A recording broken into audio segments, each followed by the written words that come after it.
Daniel Bell, who's one of the great thinkers of this particular moment of history, has written a book called The Coming of Post-Industrial Society.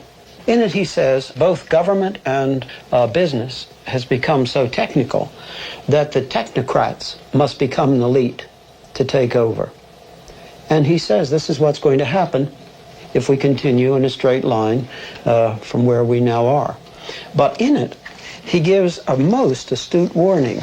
A warning that the lack of a rooted moral belief system is the cultural contradiction of the society, the deepest challenge to its survival. Now, what does he mean by that? Well, he means that in this society that we're saying is just, there it is, some sort of an elite, one kind or another, in which all these men and many other thinkers are talking about today. What he's saying is that how are they going to generate any real absolute? How are they going to generate any real meaning? How are they going to generate any real ethic? In other words, you could sum up what he's saying, and brilliantly saying, as that in such a society, there is no absolute ethic to accompany the absolute power. Now, that's exactly what stands ahead of us in this matter of an arbitrary elite taking over and giving arbitrary absolutes to the community. Humanism has found no way to deal with the problem of morals and ethics and values. And Rousseau's romantic utopian theories led to the violence of the French Revolution and to the guillotine.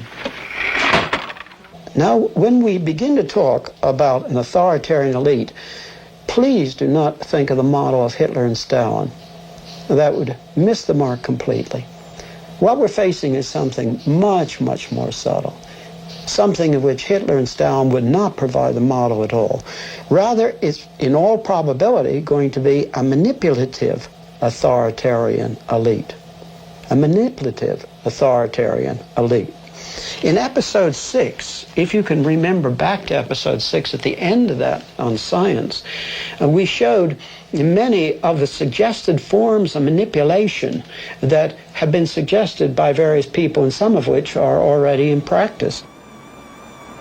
We spoke of the press reports of Dr. Kessler's suggestion of chemical agents to rid man of aggression. Dr. Cranty's suggestion of using birth controls in the world's drinking supply. Dr. Clark's suggestion that all political leaders should take anti-aggression pills. Dr. Lee's suggestion that all public officials should take annual psychological tests. And, of course, Skinner's use of reinforcers to modify man's behavior.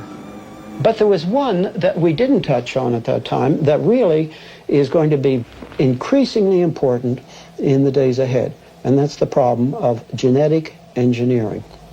Francis Crick, who with James Watson discovered the DNA code, has spoken out very strongly in favor of full genetic engineering.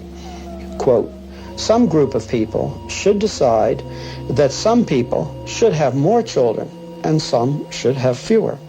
You have to decide who is to be born." End of quote. That's only one little part of it, though, because as you read carefully on further, what you find is the call for a group of people, and he doesn't call it an elite, but it certainly would be the elite, who will determine what kind of people we want genetically in the future, and then we'll set out genetically to make them.